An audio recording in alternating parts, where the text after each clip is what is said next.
সবসময় হাতে কষিয়ে দেয়, আজকে চুলাতে কষিয়ে দিচ্ছি, হাতে মাখিয়ে দিই সবসময়। ধনিয়া গুঁড়া, হলুদ গুঁড়া আগেই দেওয়া হয়েছে, আদা রসুন বাটা দেওয়া হয়েছে, মরিচ গুঁড়া 2 চা চামচ।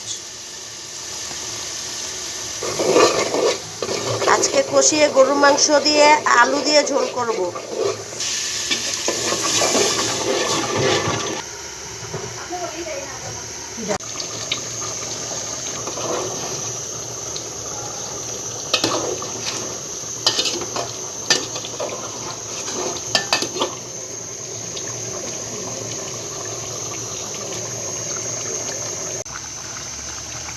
যে আলু দিয়ে ঝোল রান্না হচ্ছে গরুর মাংস।